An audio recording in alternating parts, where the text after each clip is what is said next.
Hi, it's Mark Murphy with Lauren Summers. Now, Lauren, you're in charge of marketing Wales. What makes Wales a destination that's valuable for agents to sell?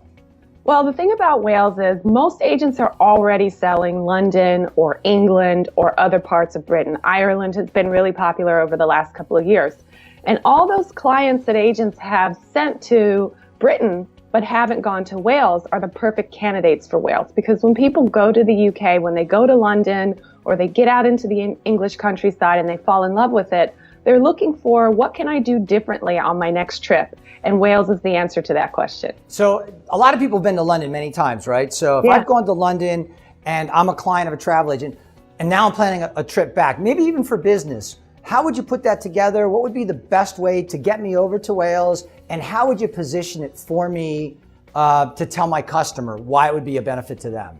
Well, the easiest thing to do is to put London together with Cardiff.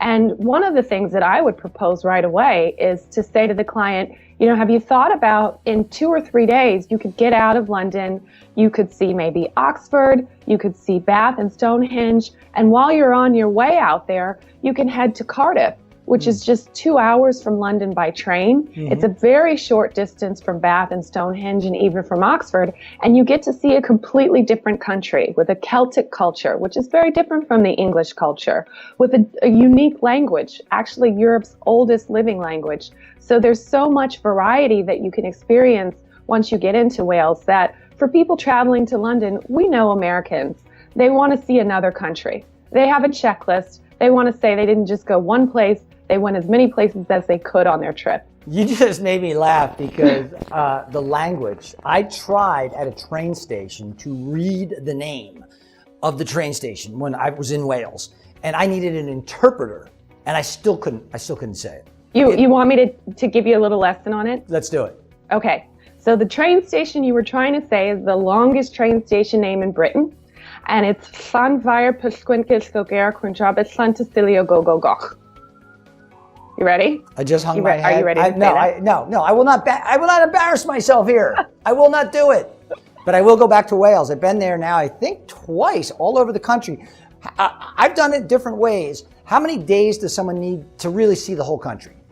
I like to tell people to think of Wales as regions of the country, the same way we have in the United States. We have the West Coast, the East Coast, the Midwest, the South, so forth. In Wales, you have South Wales, which is where Cardiff is. You have Southwest Wales, which is where the Pembrokeshire Coast National Park is. You have Mid Wales, which is where the Brecon Beacons National Park is, and North Wales, which is where Snowdonia National Park is. So if you have 3 days, you need to pick a region. Which one of those parks do you want to see? What kind of scenery do you want to see? If you want high alpine mountains and maybe go see a slate mine, you could go to North Wales. That's also where our UNESCO World Heritage castles are. Whereas if you want to get a little bit of the city life, you would go to Cardiff and South Wales. If you want the beautiful coastal views and the beaches, then you would go out to Southwest Wales, to Pembrokeshire. But with 3 days, you probably can really only do one region. If you have 6 to 10 days, you can get into doing multiple regions and possibly the whole country. Got it. Well, I've done the whole country. I've explored it. It's absolutely stunning. And you're right, it's so diverse. One of my favorite things was going down in the slate mine on one of those little trains, cruising in and seeing what Welsh life was like in those mines 100, 200 years ago. I mean, it's really remarkable. And then going to a place like Cardiff where you've got nightlife and fine dining, and then going to the Welsh Life Museum and seeing what it was like for people living, you know, in Wales. Yeah, St. Fagan's Museum is one of the most popular in Britain. Yeah, there's so many things that you can do, and I think it's really an undiscovered gem. Lauren, thanks for sharing those insights, and we hope you enjoyed this view of Wales. Thank you.